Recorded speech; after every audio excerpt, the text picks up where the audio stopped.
Have you found yourself wondering why you are always broke?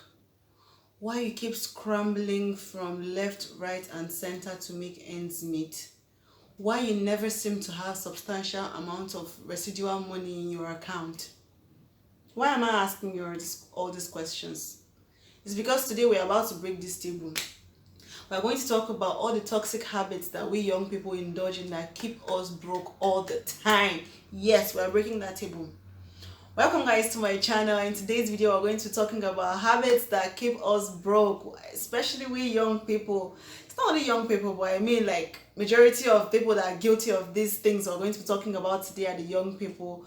And make sure you watch the end of the video to find out what the habits we're talking about. Before we get into the video, make sure you go ahead and like this video and share with your other friends, so that they would keep away from all these things that we're going to be talking about in this video. Because we're trying to build better financial habits in our lives. I'm talking about. And then go ahead and subscribe to this channel, because we post videos every week, and it's not just about table breaking. It's not only table shattering that we do in this channel. We post so many other interesting content. We put from fashion to all the adventures of life. And okay, so as a young person who is just, especially like you just graduated from the university, and you are eager for life, you've always envisioned how you're going to have your financial freedom, you've envisioned your soft life. Now you've finally gotten a job, a job that you've always like dreamt about, the position in that multinational company you've always like thought in your mind like how it's going to look on you, and you apply for it and you eventually got it. Now you feel like, I've arrived. Nobody can talk to me anyhow. Yes, I've reached. But then we seem to forget that adulthood is a trap. That's what most people don't understand. It's a serious trap. Because you just sleep and you wake up and they're asking you savings or currents. And before you know it, baby, debit alert. Baby, you take two deep breaths and you get debited for it. So, but then, getting more serious with things, what are some of those things that make people get carried away and start like spending extravagantly on things that they shouldn't be spending on? One of the reasons, first reason I would say, is people trying to live above their means. What do I mean by that? So, for example, you've always envisioned that you're going to work in a city like Abuja or Lagos, and you eventually got that dream job that you've been looking for. But then sadly, the pay is not as, lucrative as you thought it was going to be. So let's assume that you're collecting 60K as your startup salary, which is on the average is what most companies pay people like recent grads.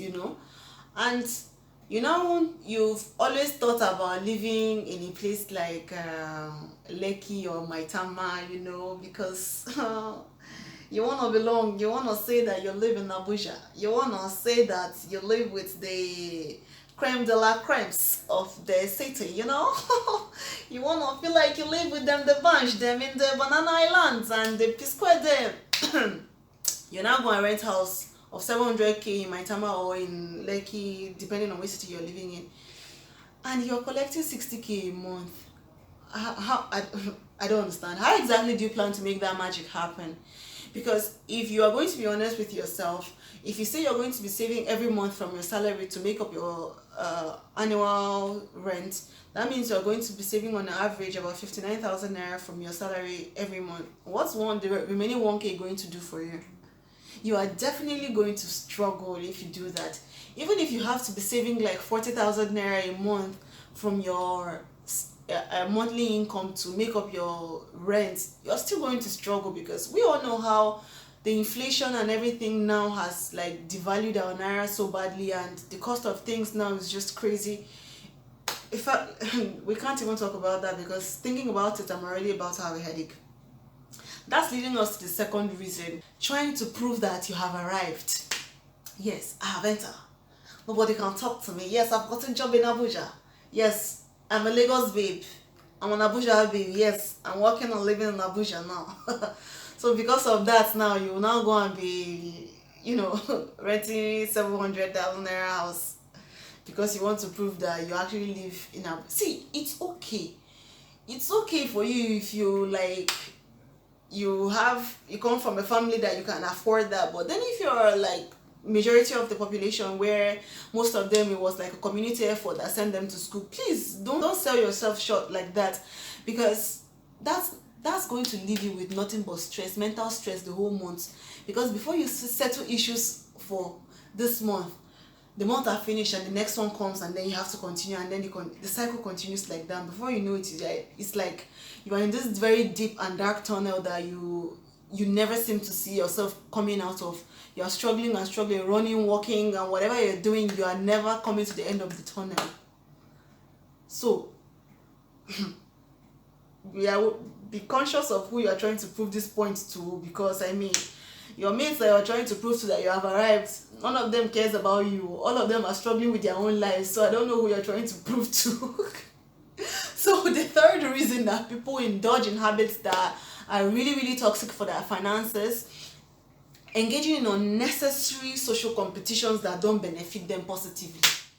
Okay, because John bought a G-Wagon, you too you must buy G-Wagon with your 60,000 naira salary. I don't understand. And your villagers using your brain to play Ludo. You are forgetting that John comes from a family that has generational wealth. Do you have the kind of assets that John's father left for him?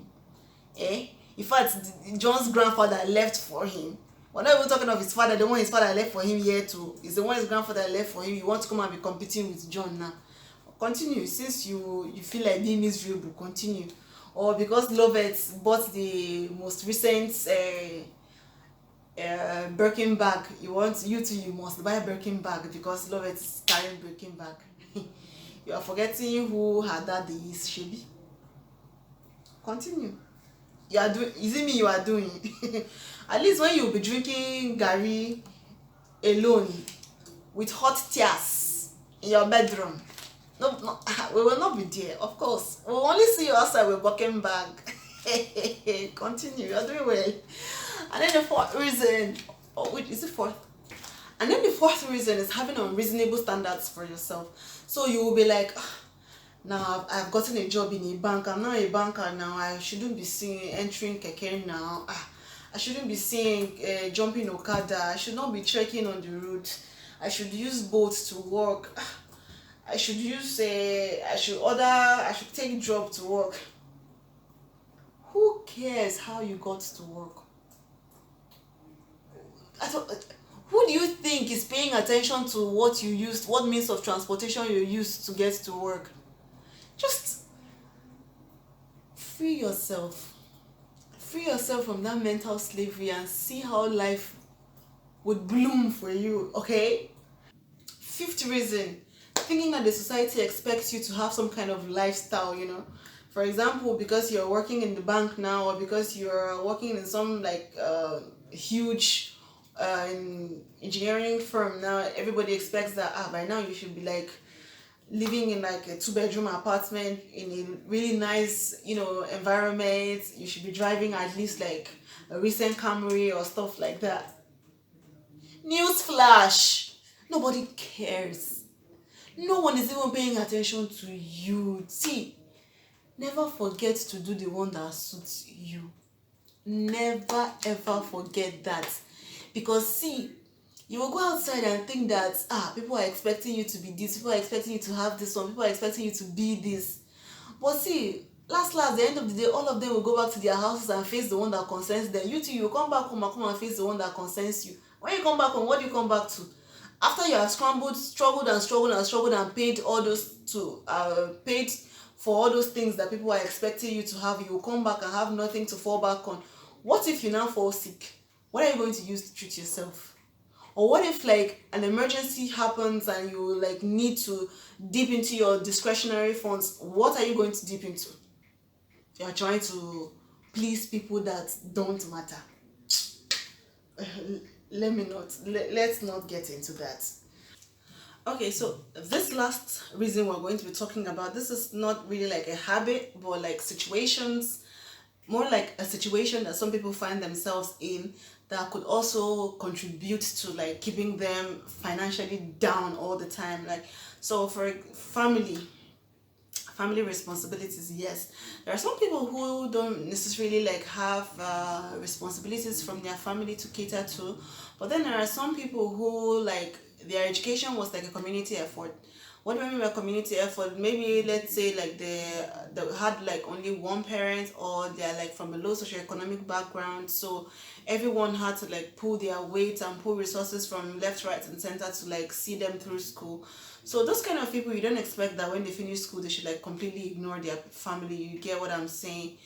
I'm not also saying that after you graduate and then you now get a job, you should go and start like taking on responsibilities that are going to choke you. I'm not saying that one. What I'm going saying here is that if you find yourself in such a situation like that, do the one that you can do. The one that you cannot do, explain to your family. Everyone is going to understand, or at least most of them are going to understand where you're coming from. And you don't need to wait till you have like then you're earning like $1 million a month, or you're earning in millions a month before you'll be able to assist your family. With the little you have, you can be able to like give your own contribution. Moreover, the people that helped you through school, they didn't have millions before they helped you through school. Everyone was like bringing their own share. So the same way they brought their own share is the same way you're going to be bringing your own contributions from the little that you are making. Don't go and do pass yourself. Oh, don't do pass yourself at all. So that's it for today's video. I'm hoping that you got 1 or 2 lessons from this video, and hopefully you get to like discontinue some of the habits that we've talked about today. Let's try to build better financial habits that would create generational wealth for our children, so that they don't get to be in the same situation that most of us found ourselves in. So thank you guys for watching, and until the next video, see you guys. Bye.